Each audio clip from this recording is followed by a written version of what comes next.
Hola, muy buenas tardes. Les queremos dar la bienvenida cordialmente a todos los que nos están ya acompañando en este webinar, ¿Cómo evolucionar mi negocio al mundo digital? Nos queremos presentar primero, somos Santo Tomás Educación Continua, el área de capacitación y formación del Grupo Santo Tomás. Y para nosotros es muy importante poder realizar esta actividad, sobre todo en un momento complejo, como lo estamos viviendo muchos emprendedores, muchas personas que están desarrollando nuevos negocios en este mundo tan complejo que estamos viviendo.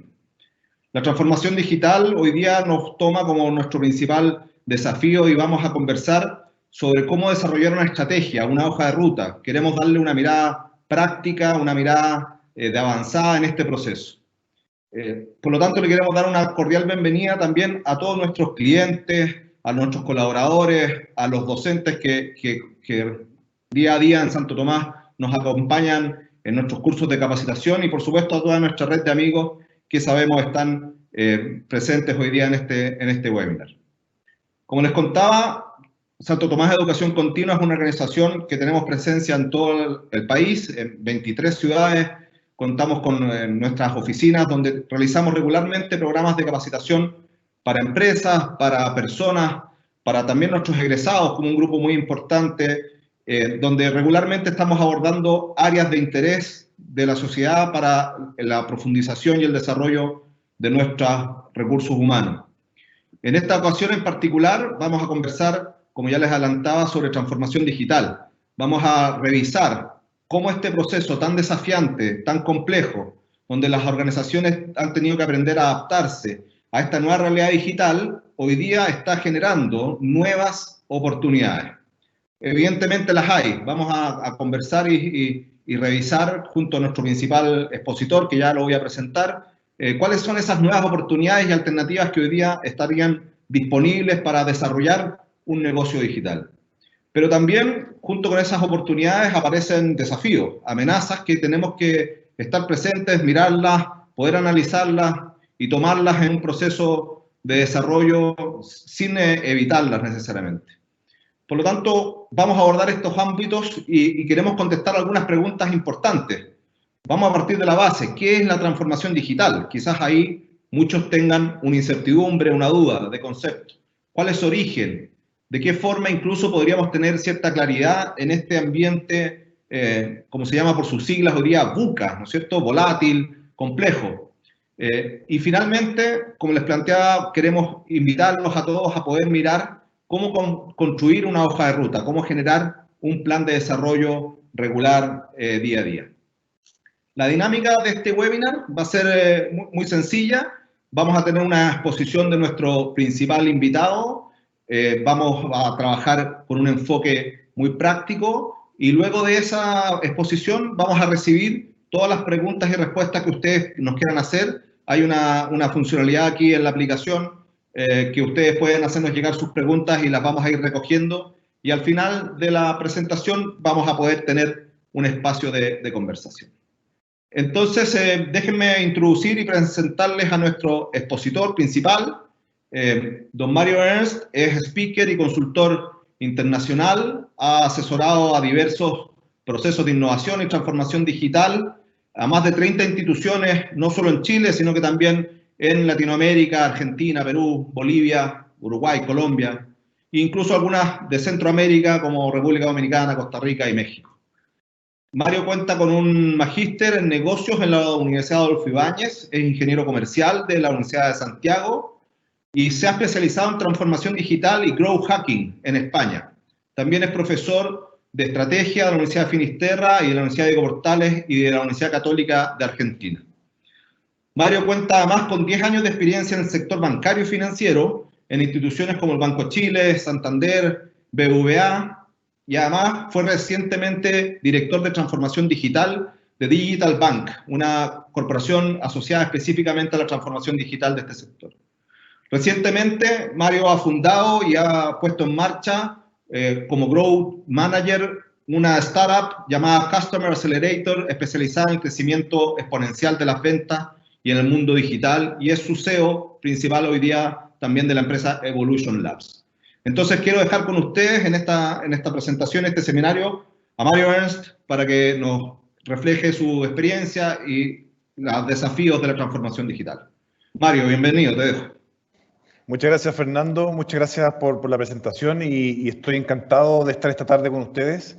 Muchas gracias a la Universidad Santo Tomás por esta invitación. La verdad es que me encanta poder compartir mi experiencia y todas las vivencias que he tenido en distintos países, distintas instituciones, en este proceso que es el proceso más desafiante, como lo dijo Fernando, que hoy día tienen las instituciones de todas las industrias.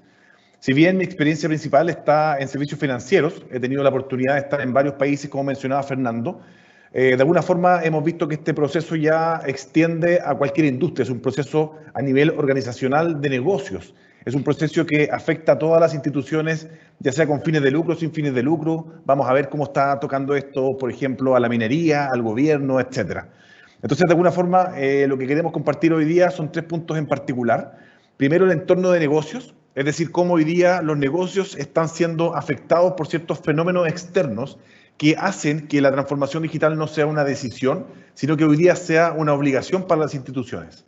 El segundo momento tiene que ver ya con un aterrizaje a la transformación digital para ponernos de acuerdo en qué es la transformación digital. Hoy día es un concepto que está muy de moda, lo escuchamos permanentemente, está en las noticias permanentemente, pero de alguna forma a veces cada persona tiene su propia definición. Por lo tanto, es bueno que podamos aterrizar qué es la transformación digital y cuáles son los principales tópicos que esta materia compone. Y el tercer momento es cómo crear una hoja de ruta, que ahí vamos a ir viendo cómo partir. O sea, en definitiva, independiente de que entendamos todo el entorno de negocio y estamos bombardeados de información, la pregunta clave para cualquier industria es, bueno, ¿cómo yo esto lo aterrizo? ¿Cómo yo puedo partir con un proceso? ¿Y cuáles son los componentes claves que debo de considerar? Como decía Fernando al inicio, nosotros queremos darle un concepto no solamente de tendencias, ir contando qué está pasando en el mundo, sino que también de cómo esto lo puedo aterrizar, o sea, un concepto bastante práctico, donde de alguna forma podamos tener una herramienta que, si bien por el tiempo del webinar no podemos explayarnos porque hay mucho contenido, pero sí intentamos hacer un buen resumen sinóptico para que ustedes puedan tener algunas herramientas para poder partir, independiente de la industria donde se posicionen. Y por otro lado, lo que mencionaba Fernando también, que es el tema de las preguntas. Aprovechen de hacer todas las preguntas que quieran. La idea es que vamos a tener un tiempo al final de la presentación para poder conversar y compartir todas las inquietudes y consultas que ustedes tengan. Así que, sin más, vamos a partir con el primer capítulo, que es el nuevo entorno de negocios. Cuando hablamos de nuevo entorno de negocios, no podemos no hablar de tecnología. Al final, independiente de la industria que estemos, la tecnología va a ser un apalancador fundamental en cómo se desarrollen los procesos de negocio hacia el futuro. Y la tecnología tiene una característica muy interesante, y es que tiene una evolución que es exponencial en términos de su capacidad. ¿Qué significa esto? Significa que en 1956, para poder mover 3,7 megas, teníamos que usar un avión.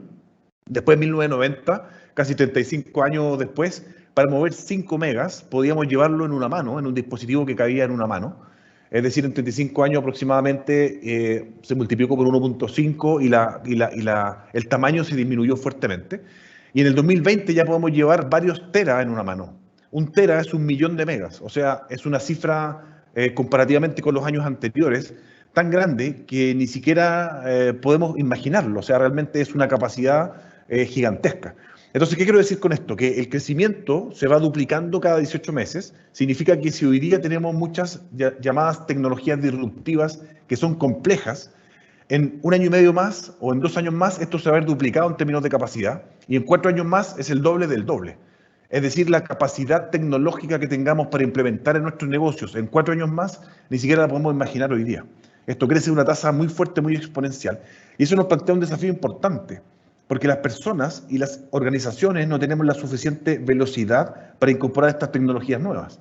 Entonces, de alguna forma, eso va generando que los negocios empiezan a quedar desfasados en términos de propuesta de valor hacia los clientes, y de alguna forma empezamos a quedar obsoletos.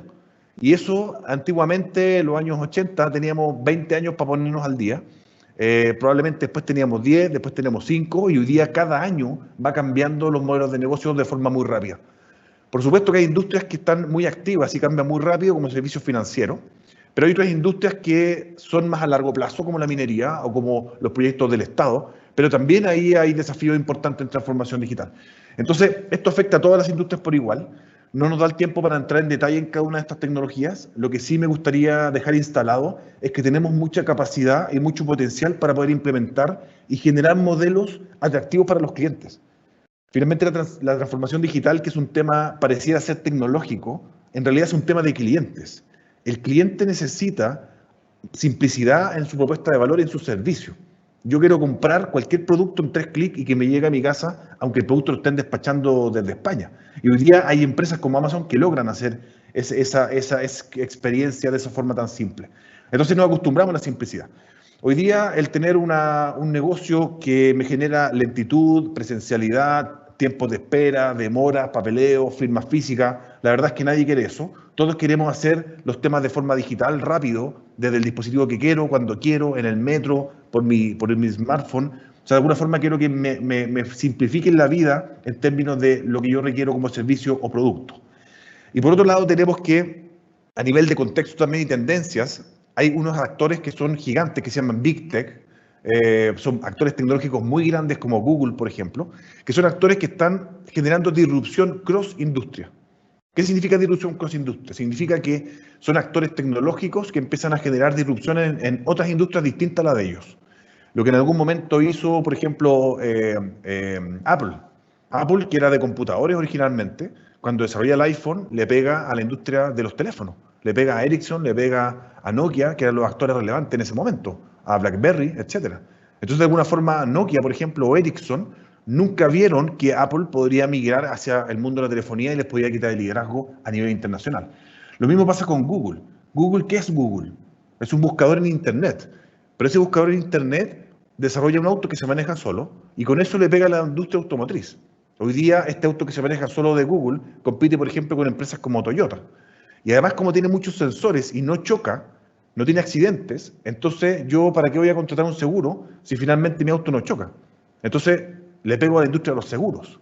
Y el producto principal de muchas aseguradoras, muchas empresas aseguradoras grandes, es el seguro de auto. Entonces, de alguna forma, un buscador en Internet le empieza a pegar a la industria automotriz, le empieza a pegar a la industria de los seguros. Entonces, ¿qué queremos decir con esto? Que el competidor que nos va a quitar los clientes en el futuro hoy día no está en nuestra industria.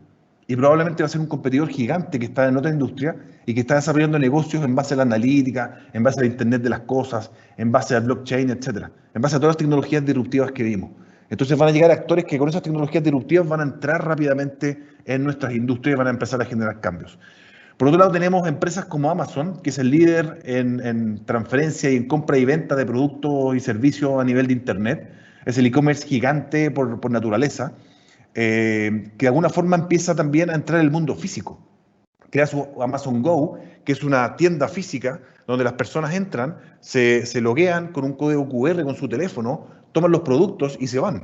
Y nunca pagan físicamente, se descuenta automáticamente de su tarjeta. Entonces, el momento de pago que está haciendo Amazon en su tienda Amazon Go es similar como Uber. Uber, si ustedes se fijan, piden el auto, porque su necesidad es trasladarse. Piden el auto, llega el auto, ustedes ven en el mapa cuando llega, se suben, conversan con el conductor, se bajan, se despiden y nunca pagan porque se descuenta automáticamente. Entonces, ¿qué es lo que hizo Amazon? Hizo el mismo concepto de meter el medio de pago dentro de la experiencia. Entonces se desaparece el medio de pago y eso me simplifica la vida.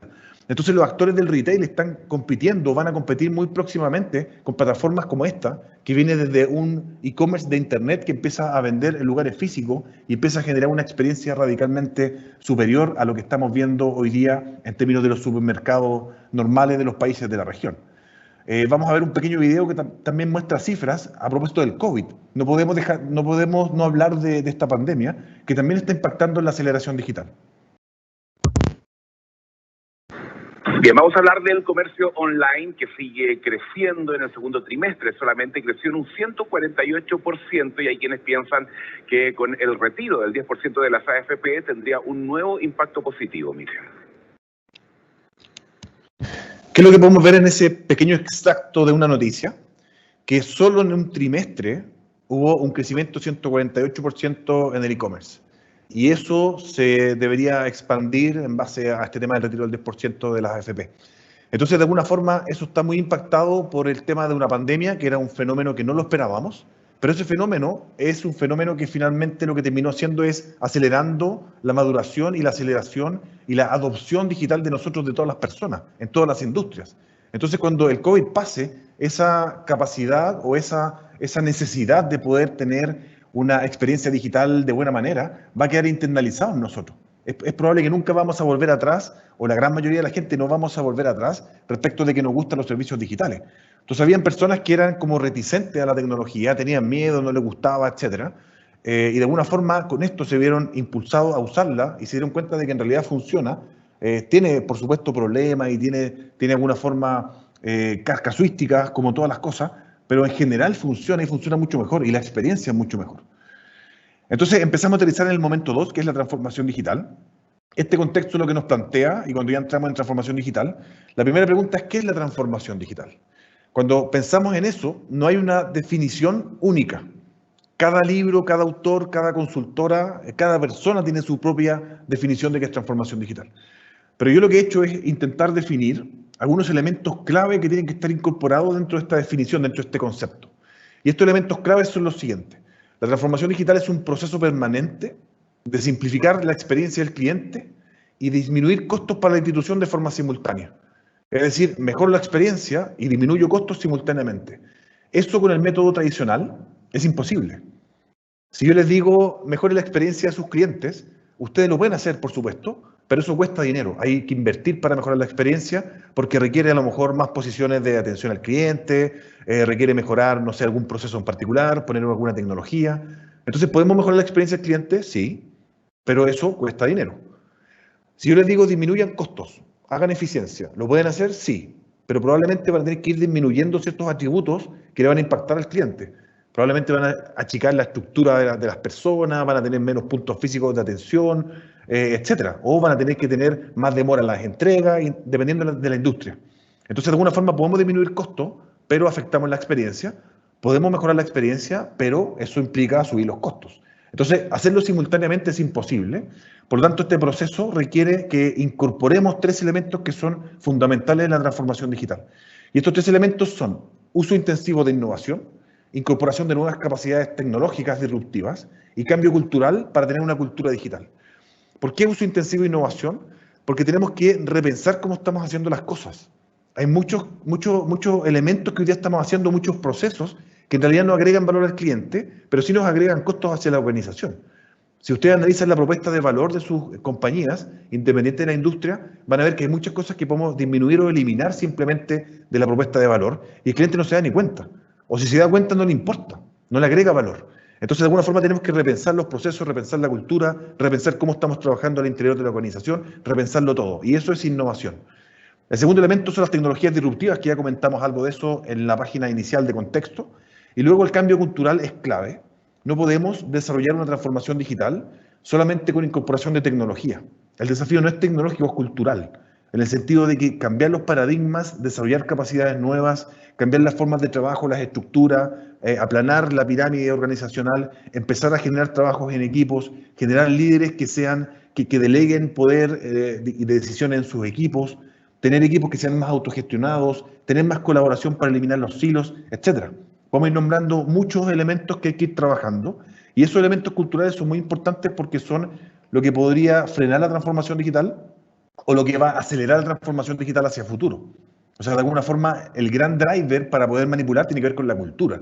La tecnología está disponible, se duplica cada 18 meses, se va disminuyendo el tamaño y los precios van cayendo fuertemente. Hoy día cualquier empresa pyme, cualquier emprendedor tiene acceso a hacer un procesamiento en la nube, por ejemplo. O sea, hoy día tenemos acceso a tecnologías disruptivas de forma bastante fácil y bastante barata, entre comillas, manteniendo ciertas magnitudes, pero los precios van cayendo fuertemente y hay muchas tecnologías open source. Entonces el tema tecnológico usted lo compra o lo adquiere rápidamente, lo integra y hay un desafío, es complejo, lo que quieran, pero se puede hacer y rápido. Pero el cambio cultural no es tan simple, es un proceso que requiere una maduración, toma tiempo y tenemos que ir realizándolo lo antes posible. También vamos a tener que incorporar capacidades desde el exterior, pero también ir migrando capacidades actuales, formando a nuestras personas. Si no le entregamos las herramientas que necesitan, y por eso son buenos este tipo de instancias como este webinar que está impulsando la Universidad Santo Tomás, porque de alguna forma está entregando conocimiento y está generando este cambio cultural en mucha gente que hoy día está viendo este webinar. Si seguimos avanzando y queremos ver un ejemplo concreto, a mí me gustó un ejemplo, por ejemplo, de Cruz Blanca, que Cruz Blanca lo que hizo es que todo su proceso que uno hacía en la oficina lo llevó a una máquina de autotensión. Entonces yo puedo hacer reembolso, venta de bonos, emisión de certificados, etcétera, hasta retirar documentos, retirar dinero, hacer pagos con tarjeta, todo me autotiendo en unos dispositivos electrónicos. Pero ellos avanzaron más que eso, y de hecho cuando yo fui a hacer trámites y vi estas máquinas y le tomé esta foto, la persona que estaba ahí ayudando a usar estas máquinas me dijo, pero además lo puedes hacer por el teléfono. O sea, si quieres reembolsar un bono, vas en el metro y le sacas una foto con tu teléfono y haces todo el trámite por teléfono y te abonan los fondos inmediatamente a tu cuenta corriente. Entonces ya ni siquiera tengo que ir a la oficina, sino que ellos realmente toda la transaccionalidad la llevaron a mobile. Y también la tienen en oficinas por si es que alguien quiere ir, pero de alguna forma toda la atención más presencial se empieza a eliminar. Y eso mejora la experiencia. Un elemento importante es que las empresas que van a perdurar en el tiempo son las que vayan cambiando permanentemente sus modelos de negocio. Por eso que la transformación digital no es un proyecto, porque un proyecto inicia y termina. La transformación digital, por el contrario, es un proceso permanente de permanente iteración, porque como la tecnología va avanzando, como van entrando nuevos modelos de negocios competidores, como los clientes cada vez esperan cosas distintas, entonces el modelo de negocio tiene que ir migrando permanentemente. Entonces cuando usted entre en transformación digital no va a parar nunca. A lo mejor mañana va a tener otro nombre, a lo mejor se va a llamar transformación molecular, no sé, transformación espacial, podrá tener otro apellido, pero el proceso de transformación de las organizaciones llegó para quedarse. Aquí hay ejemplos de empresas que en su momento fueron todas muy exitosas, pero hay algunas que mantienen su éxito, de hecho están dentro de las 10 empresas más grandes del mundo, y hay otras que desaparecieron. Pero eran muy exitosas en su minuto. Blockbuster tenía 9.000 locales en el mundo, Kodak tenía 130 años de trayectoria, inventó la fotografía digital, etcétera. Forever 21, Thomas Cook, etcétera. O sea, son empresas que fueron muy exitosas. Pero su modelo de negocio exitoso no lo migraron, no lo evolucionaron. Y por eso en algún momento, además de que eran muy exitosas y la marca era muy fuerte, aún así quebraron y salieron del mercado. Entonces, de alguna forma, no importa qué tan exitosos seamos hoy día, lo que importa es que tengamos el ADN de startup. El ADN de startup es que yo estoy permanentemente creciendo de forma exponencial, entonces no tengo una actividad así como plana, sino que realmente sigo creciendo permanentemente, voy probando cosas, voy mejorando, voy aprendiendo. Si no estoy dispuesto a equivocarme, yo me tengo que equivocar para poder aprender. Si quiero avanzar, tengo que aprender, y para aprender tengo que equivocarme. Si no me doy el permiso para equivocarme, finalmente lo que voy a hacer es que mi modelo de negocio mata la innovación de entrada, va a estar estático y podría algún momento salir del mercado. Entonces, de alguna forma, eso es muy relevante como parte de lo que estamos conversando. Si vemos otro cambio, por ejemplo, importante, son los cambios en el consumo de contenido. En el año 75, en el año 80, en el año 75, claro, podíamos adquirir contenido solamente de la televisión abierta. Entonces, de alguna forma, todo el contenido estaba concentrado ahí. Pero fíjense cómo a lo largo del tiempo fueron saliendo otras plataformas que están entregando contenido. Entonces, hoy día, ¿dónde está nuestra presencia en los medios para poder llegar a nuestros clientes? Si hoy día estamos viendo que el 72% de los millennials está levantando información, está capturando información desde YouTube y no desde la televisión. Es decir, la televisión solamente entrega el 20% del contenido que estamos adquiriendo.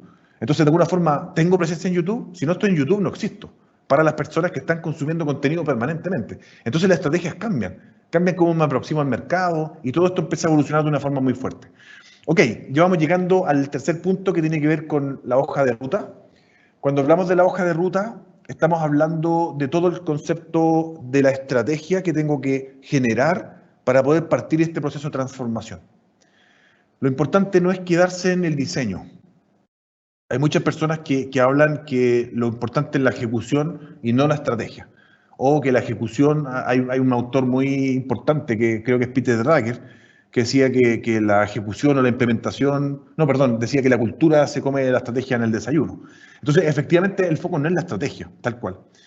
Pero, si no tenemos estrategia, las iniciativas que estemos haciendo van a estar desarticuladas y podemos estar perdiendo mucha energía porque no estamos concentrándonos en lo que realmente está aportando valor para esta transformación. Entonces hay que partir de un concepto más estratégico y luego ese concepto más estratégico ir aterrizándolo y nos jugamos el partido en la ejecución. Pero dicho eso, hay un concepto que es muy importante y hay un concepto que es antiguo, pero hoy día aplica más que nunca, que es lo que se llama estrategia como regla simple. Y lo que dice es que cuando el mundo era tranquilo, nosotros podíamos hacer estrategias complejas. Procesos de planificación estratégicas que duraban 6 meses.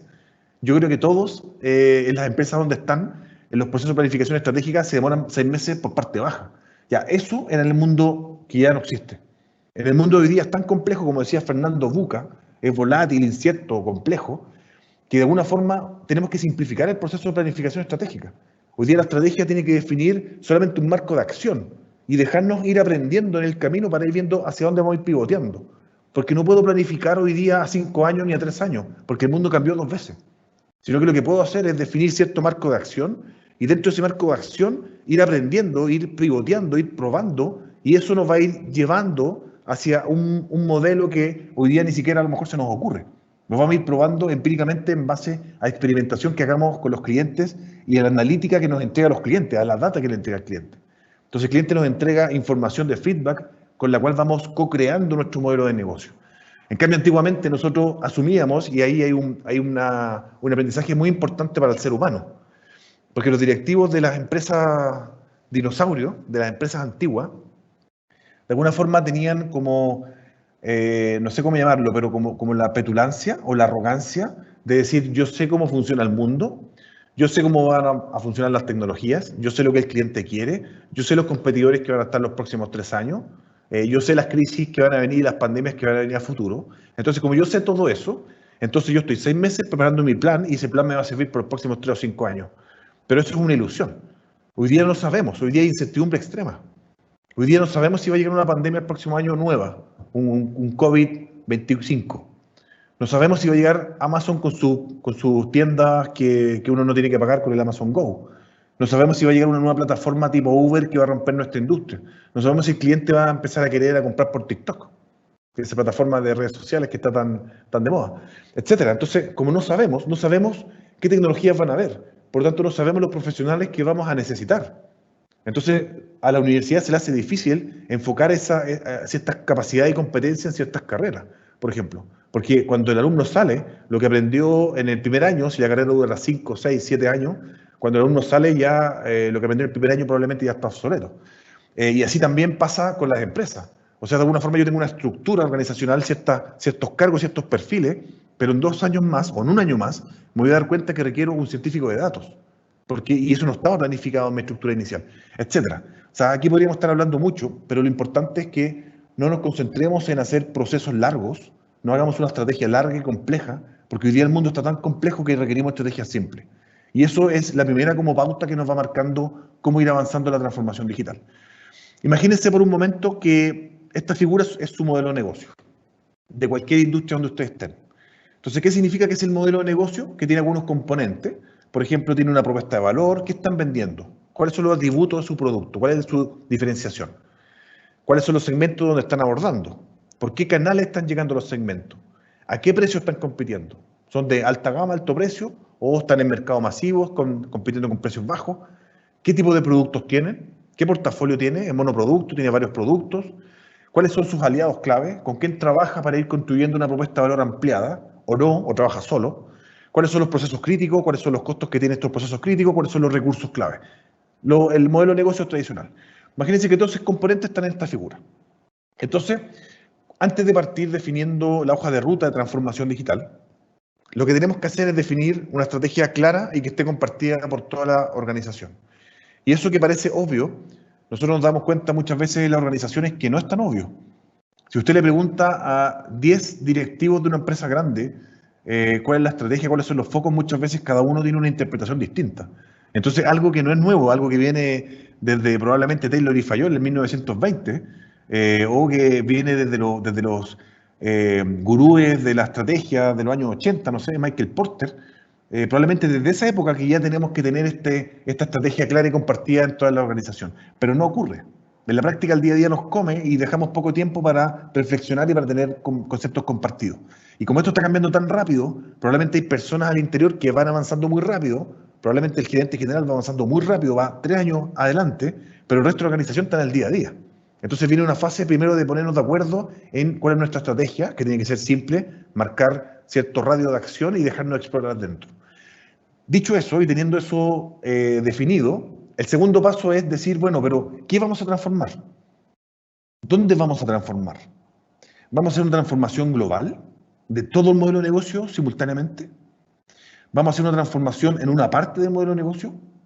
o vamos a hacer una transformación porque vamos a agregar algo que hoy día no tenemos. Son estrategias distintas, son definiciones distintas y cada una tiene un pro y un contra. Si nosotros de alguna forma creamos por ejemplo, un laboratorio de innovación que va a estar haciendo unos productos digitales y está todo así encapsulado, al final el resto de la organización sigue quedando en el siglo pasado y tenemos un área muy pequeña que culturalmente no es capaz de ir permeando en el resto. Entonces, a veces eso es complejo, pero nos da velocidad y por supuesto que es mucho más barato y mucho más simple hacerlo. O sea, esto lo podemos hacer y en 3 meses ya estamos generando una nueva línea de negocio digital en cualquier empresa de la mayoría de las industrias. En cambio, si abordamos el cambiar una parte, ¿qué parte cambiamos? Una parte más front, pero de alguna forma vamos a tener una máscara digital hacia afuera y hacia adentro vamos a tener mucha gente digitando procesos manuales, o vamos a cambiar esa atrás y vamos a tener eficiencia, pero de cara al cliente la experiencia sigue siendo muy mala porque es muy presencial y muy lenta. Entonces, de alguna forma, definir dónde enfocar la transformación digital es un tema súper interesante. Si queremos hacer transformación global, que también es una opción, eso es difícil, es lento, es caro y probablemente a la mitad del proceso nos vamos a dar cuenta que el mundo cambió hacia otro rumbo y no somos capaces de poder reembarcarnos. O sea, es como estar moviendo un portaaviones que se mueve muy, muy lentito. Entonces, si nos damos cuenta que de repente viene una tormenta y queremos cambiar el rumbo, entonces cambiar el rumbo es lento para ir haciéndolo.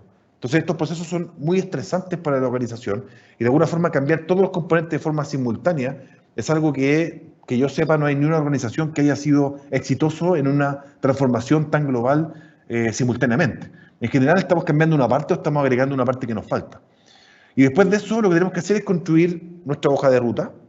Nuestra hoja de ruta es un mapa, es un plan que nos va ordenando nuestra carta de navegación, nos va ordenando qué tenemos que hacer hacia adelante. Entonces, antes de llegar a la hoja de ruta en concreto, lo que tenemos que hacer es tener un sponsor de alta dirección. Hay muchos procesos que fallan en la implementación porque no tienen un sponsor de alta dirección. El equipo directivo o el dueño o el gerente general no entiende o no cree en este proceso. Entonces, si ustedes se embarcan en un proceso transformacional, pero no tienen sponsor de alta dirección, probablemente el proyecto va a llegar hasta la mitad, porque les van a estar exigiendo cosas que no son capaces de cumplir, porque no les van a dar el presupuesto suficiente, porque van a definir otras prioridades y ustedes van a pasar a segunda prioridad. Hoy día la transformación es un proceso crítico y estratégico, pero tiene que venir impulsado desde el dueño o desde el equipo directivo o desde la gerencia general. Entonces, el sponsor de alta dirección es clave. Lo segundo es tener una estrategia clara, es decir, lo que definíamos anteriormente tiene que estar muy claro. Lo tercero es construir un relato, porque de alguna forma, como tenemos que generar un cambio cultural, tenemos que comunicar esto a todas las personas, ir entregándole capacidades nuevas, ir incorporando nuevos perfiles. Hay personas que ya en el mundo del futuro no van a tener sentido la función que están haciendo, porque vamos a robotizar, vamos a automatizar, vamos a digitalizar procesos. Entonces muchas funciones actuales en el futuro no van a existir. Y esa gente tenemos que reinventarla para ponerla en otras posiciones. Y se van a crear muchas posiciones nuevas también, que probablemente algunas de ellas vamos a poder satisfacer o vamos a poder poner gente interna que la vamos a capacitar, pero también hay que traer gente desde afuera. La pregunta es a quién traigo y desde dónde lo traigo, cuánto vale, cómo se administra. Entonces es un desafío interesante. Entonces, para poder hacer todo eso, tengo que partir teniendo un relato que convoque y que la gente le entregue el motivo por el cual esta transformación digital no es un tema solamente de la organización, sino que es un tema que le beneficia y es una exigencia para todos nosotros como profesionales. O sea, de alguna manera, este relato lo que tiene que hacer es tiene que bajar una incertidumbre por un lado y tiene que convocar, tiene que motivar a la gente. Es un proceso que tiene sus complejidades, que no nos da el tiempo de entrar en detalle, pero de alguna forma las personas no tienen resistencia al cambio. Tienen resistencia cuando yo veo que el cambio no me trae un beneficio para mí. Nosotros permanentemente decidimos cambio. Por ejemplo, cuando alguien se casa, eligió un cambio en su vida grande.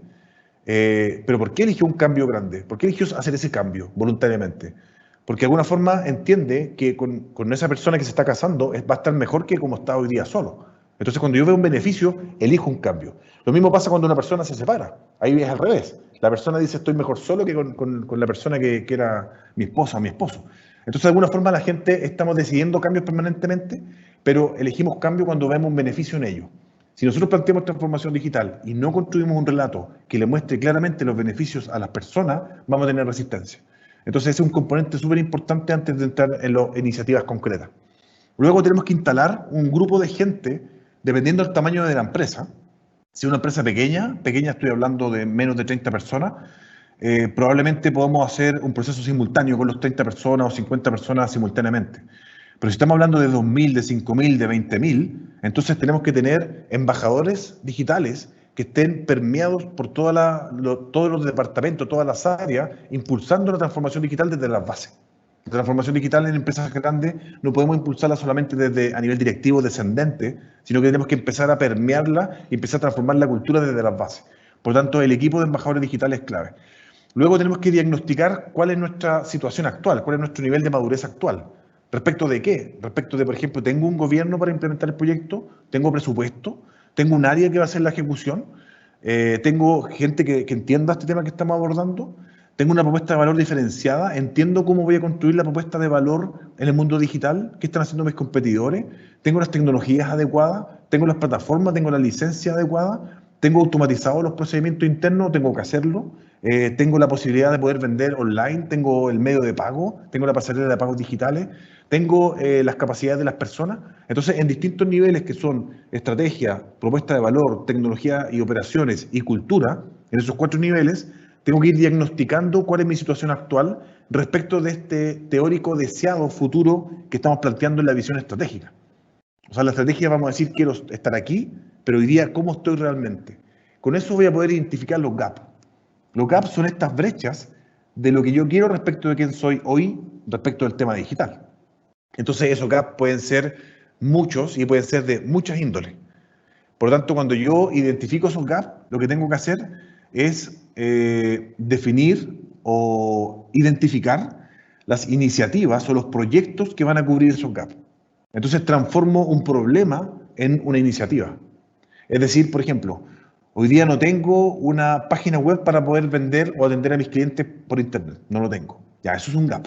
Entonces eso se transforma en un proyecto. El proyecto de la nueva página web de la empresa XXX. Entonces, de alguna forma, todos estos gaps, todas estas brechas que voy encontrando, las voy transformando en iniciativas, en proyectos. Entonces, ¿qué es lo que tengo en este momento? Tengo un listado gigante de proyectos. O sea, todas las oportunidades y todos los desafíos que yo identifiqué en el diagnóstico, los voy transformando en un portafolio de proyectos de distintas índoles, temas culturales, estratégicos, tecnológicos, etc. Entonces, como tengo tantos proyectos, de un proceso como esto depende el tamaño de su organización, pero pensemos en una organización que tenga sobre 2.000 personas.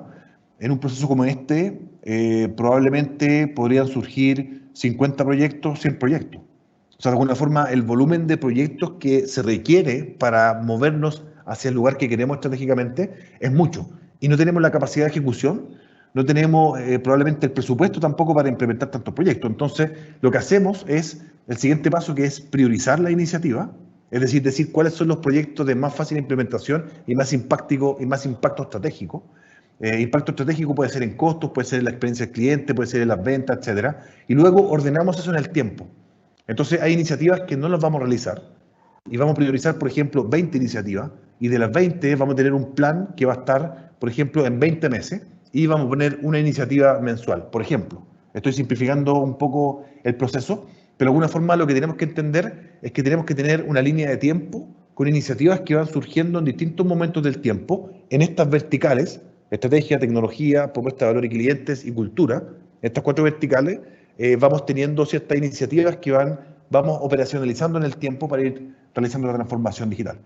Es un proceso que, de alguna forma, esta metodología o esta forma de ir avanzando en este tema, nosotros lo hemos ejecutado, lo hemos implementado, están muchos libros, están muchos videos que ustedes pueden ver en YouTube. O sea, de alguna forma no hay un secreto en esta forma, y no es una forma tampoco tan disruptiva ni tan nueva de abordar un proceso transformacional.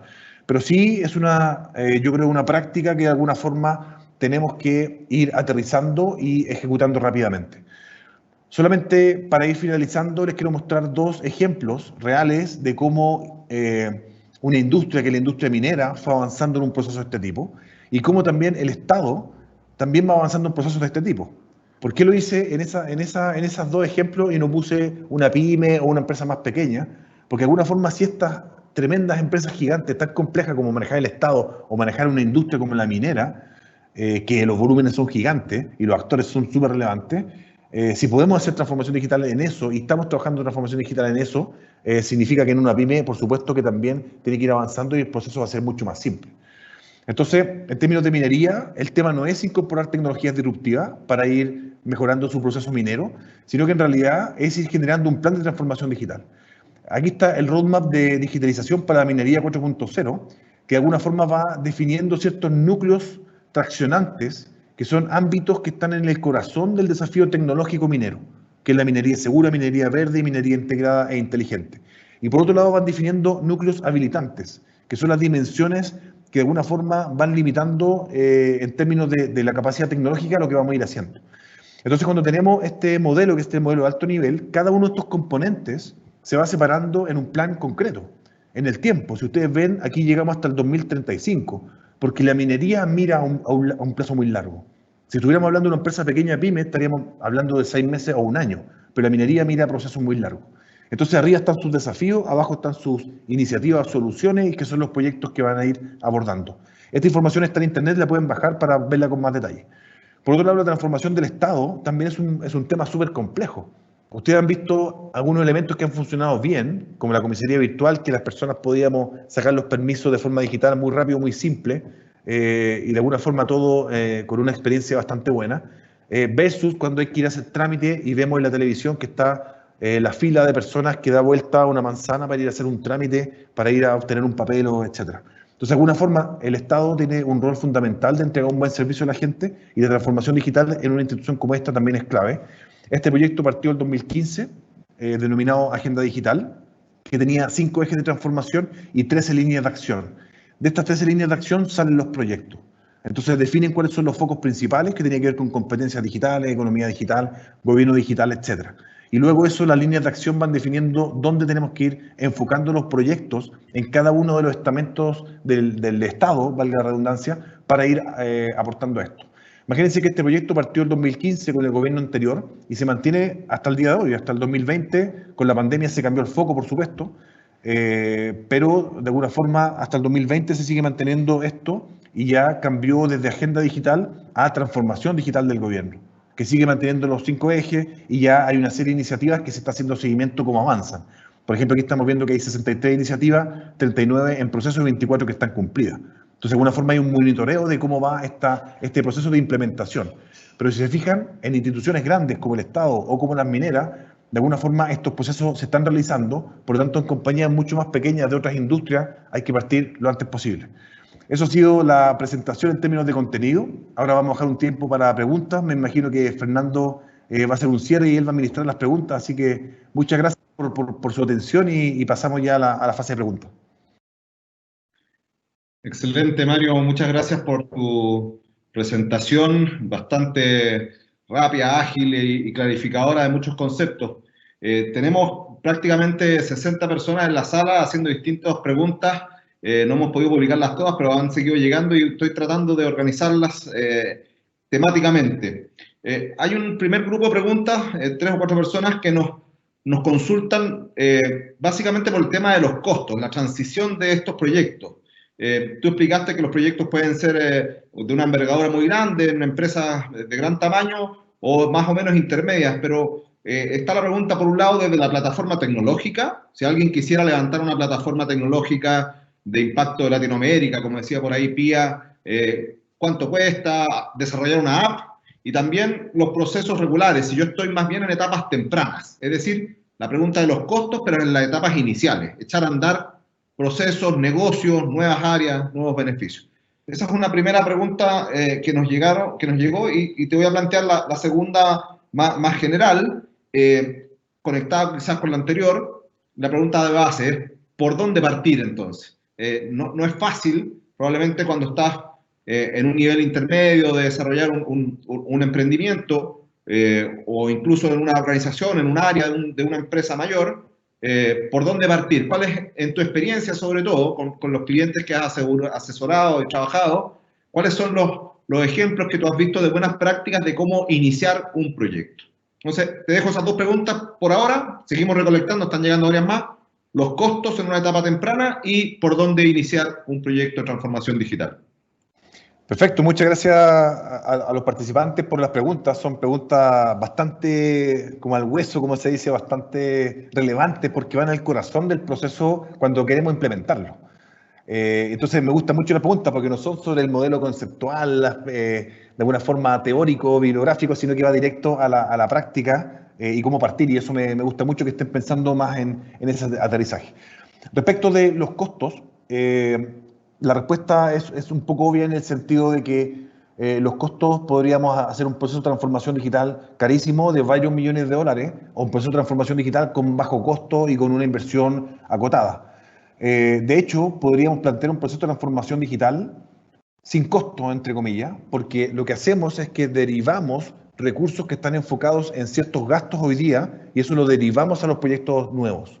O sea, en definitiva, dejamos de gastar, dejamos de hacer cosas que no agregan valor, entonces liberamos recursos y con esa optimización empezamos a enfrentar la transformación digital. Entonces, el radio es muy grande, desde, entre comillas, sin costo, porque hacemos derivación desde otros proyectos para acá, dejamos de hacer cosas y liberamos costos o liberamos presupuesto para poder invertir en esto, hasta procesos muy grandes que tienen mucha envergadura. Pero el tema relevante no tiene que ver con los costos, y ahí también me conecto con el otro tema que tiene que ver con la tecnología en etapas tempranas, que era la segunda pregunta. De alguna forma, mi recomendación es que primero, cómo partir, tienen que definir, antes que el tema de costo y tecnología, tienen que definir al cliente. Tienen que encontrar cuál es el problema del cliente que queremos resolver. Muchas veces nos concentramos en la solución y nos enamoramos de los proyectos, pero lo relevante es encontrar, entender al cliente, entender el clúster del cliente donde yo soy relevante, o donde yo quiero llegar, o donde yo estoy actualmente, y entender cuál es la problemática que quiero resolver. Eso es, yo creo que el punto inicial clave para poder partir cuando yo estoy en etapas tempranas. Y muchas veces partimos diciendo, oye, voy a incorporar una app, voy a incorporar unas plataformas digitales, voy a comprar unos software, pero eso es nefasto partir por el tema de proyecto y de costo, sino que lo importante es partir desde la necesidad del cliente. Luego de eso viene la segunda pregunta, que ahí sí incorporamos tecnología y costos. Ya les dije que en términos de costo es muy variable lo que podemos hacer, pero hay un tips que es muy relevante, que es lo que se llama innovación abierta. Hoy día yo no debería hacer desarrollos internos de cosas que no tengo experiencia. ¿Para qué voy a desarrollar una plataforma que me va a costar dinero, me va a costar mucho tiempo de desarrollo y probablemente cuando lo lance no es top de línea porque yo no tengo experiencia, no soy una empresa de desarrollo, soy una empresa de venta de productos, una empresa de educación, una empresa de salud, una empresa, etcétera, de la industria que ustedes quieran. Entonces, de alguna forma, no soy un desarrollador tecnológico. Entonces, no tengo que desarrollar la tecnología internamente, sino que conectarme con quien tiene la solución desarrollada y empezar a trabajar en un proceso que sea mucho más integrador para resolver la problemática del cliente de una forma en la cual yo aprovecho las capacidades externas, la incorporo a mi modelo de negocio y se lo entrego al cliente de forma rápida. Y idealmente en un contrato as a service, que significa que voy a ir pagando por servicio. Es decir, yo no hago el desarrollo y yo no compro una gran plataforma, sino que yo voy pagando como un arriendo por servicio y eso me permite ser muy elástico.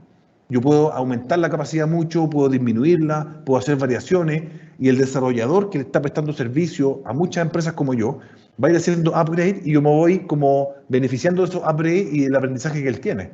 Entonces, de alguna forma, voy adquiriendo capacidades tecnológicas y buenas prácticas sin tener que hacer grandes inversiones tecnológicas.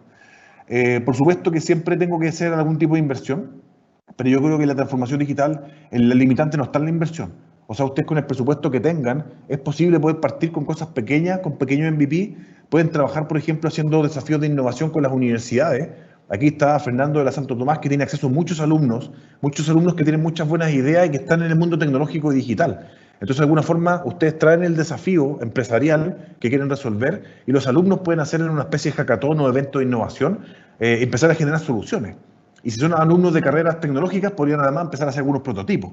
Entonces, hoy día el tema de presupuesto se puede resolver fácilmente con creatividad. Por tanto, lo más importante es definir la necesidad del cliente, definir cuánto presupuesto tengo y definir cuál va a ser el plan para poder abrirme y empezar a trabajar con actores externos, universidades, consultores, proveedores, y empezamos a traer soluciones de rápida implementación y de fácil acceso para los clientes. Muy interesante, Mario. Efectivamente, ahí planteas un tema central. No perder de vista al cliente, ¿no es cierto? No enamorarse del desarrollo de la página web o de la aplicación sin mirar lo que el cliente va planteando. Entonces, me quiero tomar de esto para plantearte las siguientes preguntas que han ido llegando. Les agradezco a todos la cantidad de comentarios que han mandado. Estoy tratando de sintetizarlos para no dejar nada afuera. Llegó una pregunta, dos preguntas en realidad diría yo. muy interesantes porque plantean el tema del cambio cultural que tú planteaste claramente en tu presentación. Me preguntan, ¿cómo mantener el alineamiento estratégico? Que la conducción estratégica del proyecto se mantenga con cierto tono. Y además nos plantean, ¿y cómo se gestionan los valores corporativos en el marco de esa estrategia? Yo creo, conociendo tu experiencia, que además, si lo puedes reflejar quizás en algún proyecto o ejemplo que hayas visto, nos puede dar luces interesantes de cómo mantener la estrategia y además trabajar la cultura y los valores dentro de la organización. Sí, esa pregunta es bien, la respuesta a esa pregunta es bien variable, depende de la industria, depende de la institución, depende del tamaño, depende de la visión, la estrategia, los valores, etcétera. Pero voy a intentar sintetizar de alguna forma cuál es como una guía. Respecto de los valores y la estrategia, cuando entramos en un proceso de transformación digital se cuestionan. Es decir, podríamos cambiar los valores, podríamos a lo mejor agregar un valor o a lo mejor un valor que nosotros teníamos dentro de nuestra estrategia ya deja de ser relevante. Entonces, de alguna forma, ¿cómo mantener esta capacidad directiva? La verdad es que la capacidad directiva va a tener que cambiar. Las formas de ir ejecutando, de ir dirigiendo la compañía va a tener que cambiar. Vamos a tener que eliminar los silos, cambiar la estructura, aplanarla, empezar a probablemente definir nuevos cargos que van a ir incorporándose, fusionando algunas áreas. Entonces, la forma de dirección de las empresas cambia mucho, porque va a cambiar de una estructura que está basada en el control, porque asume que el equipo directivo es el que sabe y entonces él instruye hacia abajo y los de abajo tienen que ejecutar, entonces yo tengo que controlar que ejecuten bien. Ese es el paradigma antiguo. El paradigma nuevo es un paradigma donde el cliente dice lo que quiere y el que está frente al cliente son los equipos. Entonces los equipos son autogestionados porque toman decisiones no porque el equipo sepa más que los directivos, toma decisiones porque tienen las datas de lo que está diciendo el cliente. Entonces vamos iterando permanentemente en función de lo que el cliente dice. Entonces está mucho más basado en la confianza, en la delegación de poder y en el trabajo colaborativo. Entonces el equipo directivo o la forma de dirigir cambia, los valores cambian. Por ejemplo, nos tocó un proyecto en una compañía de seguro que ellos trabajaban en una compañía de seguros. Las compañías de seguros venden a través de los corredores. Entonces ellos decían, somos una compañía de corredores, la fundó un corredor de seguro, un ex corredor de seguro. Entonces ellos decían, somos una compañía de corredores para corredores. Esos son nuestros valores. O sea, nosotros no vendemos directo a un cliente final, sino que nosotros trabajamos para nuestros corredores, que son los intermediarios. Entonces, con el tema de la digitalización, y podríamos abrir un canal para poder vender directamente a los clientes por Internet, se planteaba una encrucijada estratégica y valórica. Porque yo trabajé durante 12 años diciéndole a los corredores que somos una compañía de corredores para corredores y ahora resulta que voy a ir por el lado y lo voy a vender al cliente directamente con precios más baratos y con mejor experiencia y me los salto, entre comillas. Entonces ahí se nos generó, claro, esta discusión como ustedes plantean. La verdad es que en ese sentido hay ciertas definiciones que tienen que ver mucho más con la visión estratégica del dueño o de la organización que con un tema técnico. Es decir, si es que saltarnos los corredores, matar los corredores, ir a vender directo, es una definición, a lo mejor puede ser agresiva, pero es una definición que podríamos tomar. En el caso de ellos dijeron, vamos a seguir trabajando para los corredores y vamos a generar todas nuestras plataformas tecnológicas para atender bien a los corredores, porque así ellos van a atender bien a los clientes. Entonces fue una definición estratégica, entonces van cambiando valores. Por ejemplo, hay valores que se agregan, hay temas que tienen que ver con, por ejemplo, la capacidad de innovación. Probablemente no están nuestros valores en la innovación, el cuestionamiento, el aprendizaje, el equivocarnos, la colaboración, el trabajo en equipo. Hay cosas que a lo mejor no están, que tenemos que incorporarlas, porque son prácticas que vamos a tener que expresar claramente para poder hacer el management 4.0 en el mundo digital. Excelente. Nos va quedando poco tiempo, les agradezco a todas las consultas que nos han llegado. Vamos a hacer un par de preguntas más para poder terminar dentro del horario que está establecido, sin perjuicio que quizás fuera de horario oficial podemos seguir conectados unos minutos más y responder preguntas de otros participantes. Mario, llega una pregunta un poquito más técnica o tecnológica. Nos preguntan en general, ¿cómo ves los procesos de inteligencia artificial, las metodologías disruptivas de lo que hoy día estamos viendo en el día a día, ¿no es cierto? ¿Cómo hoy día están impactando las metodologías ágiles incluso en términos de gestión de este tipo de proyectos? En particular, entonces, ¿tiene que un proyecto de transformación digital incluir necesariamente tecnologías disruptivas de este tipo? Y te voy a agregar una pregunta más. Si esa transformación va a generar mucho desempleo, ¿cómo lo ves tú? ¿Va a haber gente que va a perder el trabajo a raíz de esto? Sí, buena pregunta, bien central, es bien en el corazón del proceso. En términos de tecnologías y metodologías, efectivamente tenemos que incorporarla, porque si hacemos una transformación que solamente tiene que ver con reordenar lo actual, pero no incorporamos tecnologías, los competidores externos van a llegar con tecnología y nos van a dejar obsoletos rápidamente. Y por otro lado, el cliente espera una atención o una aproximación tecnológica. Entonces, de alguna forma, en términos de tecnología, tenemos que incorporar, porque la tecnología es un apalancador o un potenciador gigante para poder mejorar el servicio y poder bajar los costos.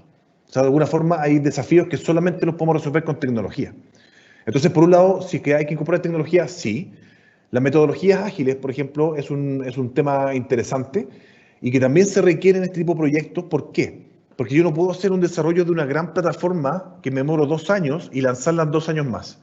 Porque antes trabajamos de esa manera, 6 meses, 1 año o 2 años también haciendo desarrollos tecnológicos de plataforma. Hoy día eso es imposible porque cuando salgan 2 años más, esa plataforma ya va a estar obsoleta probablemente, o a lo mejor no es lo que nosotros necesitábamos. Entonces hoy día tenemos que hacer entregas permanentes, parciales, de lo que se llama los MVP o productos mínimos viables, donde voy haciendo entregas permanentes de corto plazo y voy asegurándome de tener feedback de que lo que estoy construyendo efectivamente es lo que yo quiero. Entonces, en vez de demorarme 2 años y hacer el lanzamiento al final, con un riesgo gigante, todos los meses voy haciendo un lanzamiento de un sistema que va creciendo de forma incremental y evolutiva. Entonces, me aseguro que de alguna forma estoy por el camino correcto. Entonces, las metodologías de trabajo que hay que incorporar, sí, hay que incorporarlas. Tecnología que hay que incorporar, también hay que incorporarla. Si mucha gente va a quedar sin trabajo, esa pregunta podríamos verla en el macro y en el micro. En el macro, todos los cambios y todas las revoluciones que hemos tenido en la historia de la humanidad, cuando entra tecnología, se generan cambios en las industrias y posterior a la revolución, lo que termina pasando es que se crean más puestos de empleo de los que habían antes. O sea, en definitiva, aquí se van a crear muchos puestos de empleo que hoy día ni siquiera existen, muchas carreras que no existen y muchas demandas de personas para hacer muchas cosas que hoy día no existen. Y probablemente eso va a ser más que lo que teníamos históricamente, por lo menos eso es lo que la historia nos muestra. Pero en el micro lo que ocurre es que hay ciertas funciones que van a ir migrando, porque por ejemplo hoy día trabajamos con los auditores internos.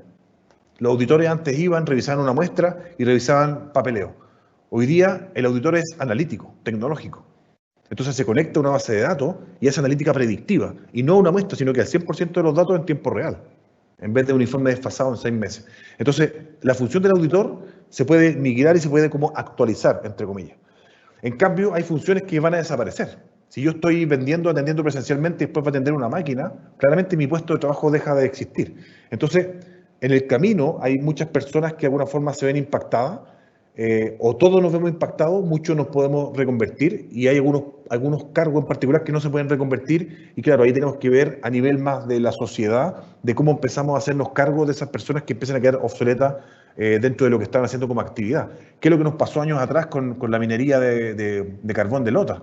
O sea, se cierra la mina de carbón y hay personas que todo su día lo único que hicieron fue eso. Entonces, ¿dónde lo reubicamos? Ahí hay una política mucho más grande, que es una política gubernamental, que tiene que estar ahí dentro de eso. Muy bien, estamos llegando ya a la hora en que teníamos concordado terminar este webinar. Te voy a hacer la última pregunta, Mario, y luego una pequeña reflexión para cerrar. Nos preguntan por ahí, una pregunta que me parece bien interesante, porque se puede leer bien desde varios ángulos. ¿Crees realmente tú que los clientes quieren tanta agilidad tan aceleradamente que son ellos los que están demandando este servicio o son más bien las empresas en su competencia las que están generando, como sabemos en marketing, ¿no es cierto?, empujando y creando nuevas necesidades? ¿Cuánto de esto, lo que subyace la pregunta es, cuánto de esto es tendencia desde las empresas hacia la ciudadanía o demanda efectiva? Una pregunta interesante de reflexionar. Sí, es una pregunta bien inteligente. Por lo tanto, es difícil la respuesta. Voy a intentar articular una respuesta en base a mi opinión, porque aquí de alguna manera ya no estamos hablando de algo técnico, sino que estamos hablando de un concepto más abstracto. Mi opinión es que esto es recursivo. ¿En qué sentido? En que no es que las empresas, por ejemplo, voy a tomar un caso real. Nosotros, por ejemplo, hay un proyecto que estuvimos indagando que tiene que ver con los cementerios digitales. Entonces, ¿cómo digitalizar el concepto cementerio? Como yo tengo un lugar, en vez de físico para ir a recordar a un fallecido, tengo un lugar digital donde yo puedo recordarlo, puedo subir fotos, puedo mandarle un mensaje, puedo mandarle un recordatorio, nos podemos reunir en una fecha en particular, nos avisa, nos juntamos todos, tenemos una misa online, entonces podemos juntarnos aunque estemos en distintos países, etc. Entonces, ¿cómo llevar el concepto de cementerio a cementerio digital? Ok, entonces alguien podría decir, ya, pero ¿son los cementerios los que están empujando o es que la gente necesita ese tema? ¿Por qué digo que es recursivo? Porque el cliente lo que quiere no es que quiera tecnología ni cambios ágiles. Lo que el cliente queremos es simplicidad, es simplifícame la vida. Eso es lo que queremos. Entonces, cuando yo recibo servicios como Uber, como Netflix, que son muy simples, y después voy a otra industria, que es como la industria de los cementerios, donde hay ciertas manualidades, ciertos procesos que son más complejos, entonces no me gusta la experiencia, la encuentro compleja, porque otra industria me enseñó que se puede hacer algo más fácil. Entonces, cuando hay empresas tecnológicas que están entregando propuestas de valor simple, acostumbran, o mal acostumbran, si quieren llamarlo, mal acostumbran a los clientes a que el mundo puede ser mucho más simple, yo te puedo ayudar y te puedo anticipar tus comportamientos de compra, te puedo asesorar para tú optimizar lo que tú quieras optimizar. Entonces, hay ciertas industrias tecnológicas que van generando este acostumbramiento del cliente a la simplicidad. Entonces, eso es recursivo porque cuando un cliente va a un banco, por ejemplo, no compara el servicio de un banco, no compara el servicio de un banco rojo con un banco azul. Está comparando el servicio del banco rojo con Netflix. Entonces, ese es el estándar. Entonces, ¿por qué es recursivo? Porque la empresa tecnológica lanza la propuesta de valor simple y el cliente de vuelta me la envía a mí como banco y me exige un estándar de simplificación en mi servicio. Mario, excelente. Te tengo que dar las gracias, sinceramente, a nombre de Santo Tomás de Educación Continua y nuestra institución en general. Esto ha sido un tema muy interesante de reflexionar, de discutir siempre. Además, en esta etapa, en esta época que estamos viviendo, es muy importante, como se dice en jerga futbolística, pisar la pelota, hacer la pausa, reflexionar sobre cómo están avanzando las cosas y volver a proyectar desde ahí. Así que te quiero agradecer muy sinceramente la presentación de hoy y además, en particular, queremos cerrar también este seminario y yo me quiero conectar con una reflexión que tú planteaste. Generar una cultura de aprendizaje parece ser, por lo tanto, un elemento muy esencial, que nuestra organización por completo logre mantenerse regularmente repensándose, aprendiendo nuevas competencias, capacitándose para adquirir o desarrollar nuevas tecnologías, etc. Generar esa cultura del aprendizaje demanda mantener un training, una formación regular, una formación continua de mis equipos.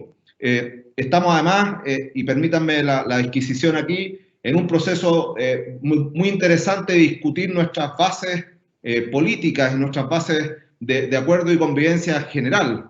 Entonces, quizás, lo voy a plantear directamente, quizás, como hace 50 años atrás, el país se puso de acuerdo que era necesario una educación básica y una educación media, incluso hace poco, de carácter obligatorio.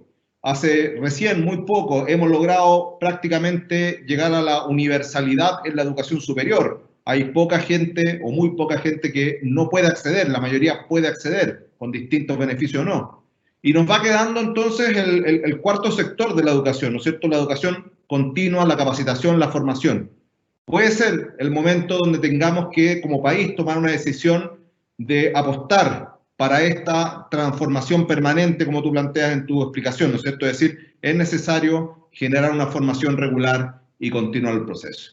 Los dejo la idea lanzada a ti, por supuesto, y a todos los participantes de esta presentación. Les quiero agradecer a todos, llegamos cerca de 65, 70 personas hoy día y dejarlos invitados. Vamos a hacer esto de manera regular, con una invitación cariñosa a todos nuestros clientes, colaboradores, participantes, alumnos, exalumnos, docentes incluso, porque, insisto, reflexionar, discutir, conversar, siempre hace bien, siempre nos ayuda a todos y eso es parte del rol que nosotros como en Santo Tomás cumplimos regularmente. Así que me quiero despedir a todos. Mario, muchas gracias nuevamente por tu presentación, al equipo que estuvo back office, detrás de cámaras por la estructuración y a todos los que nos acompañaron el día de hoy. Que tengan una muy buena tarde. Muchas gracias.